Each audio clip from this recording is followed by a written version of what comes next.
السلام عليكم ورحمة الله وبركاته كسو دوادا جانالكا مانتا waxaan idiin soo gudbinaynaa 5 sixroole oo sixirkoodii ku fashilmay.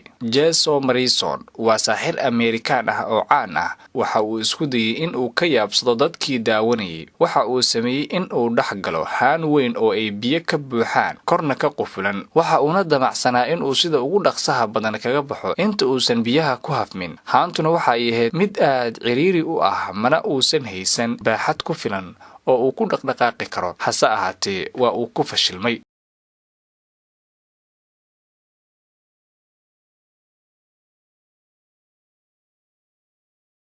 sidoo kale waxaa ka mid ah sixroolayaasha ku fashilmay sixirkooda saaxirkan oo lagu marti qaaday isaga iyo xaaskiisa barnaamijka American Got Talent. waxa ayna guda galeen in ay sixirkooda ay soo bandhigaan. intii ay soo bandhigayeen ayaa xaaskiisa oo caawinaysay falaarta si qaldan ugu dhufatay, mana aysan raacin talaabooyinka uu u dejiyay, waxaana sidaa dhaawac dhuunta ah ku soo gaaray saaxirkii.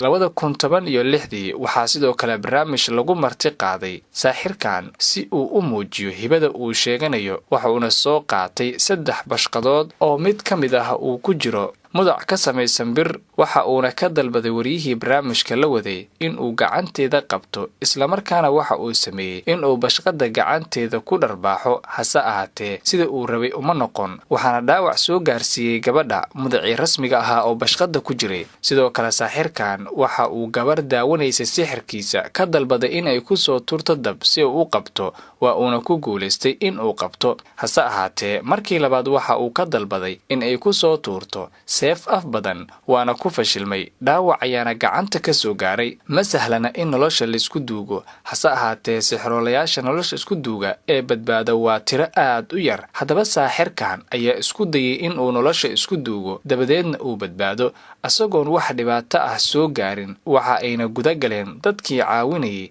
in ay duugaan. waxaa la dhexgeliyay naxash ka samaysan dhalo, korna ka qufulan, asagoona dhulka hoos loo geliyay 3 mitir, waxaana kor looga shubay shamito gaaraysa 7 tan qiyaas ahaan. sida idinkaga muuqata muuqaalkaana waxa uu ka mid ahaa saaxirkan sixroolayaasha aan badbaadin.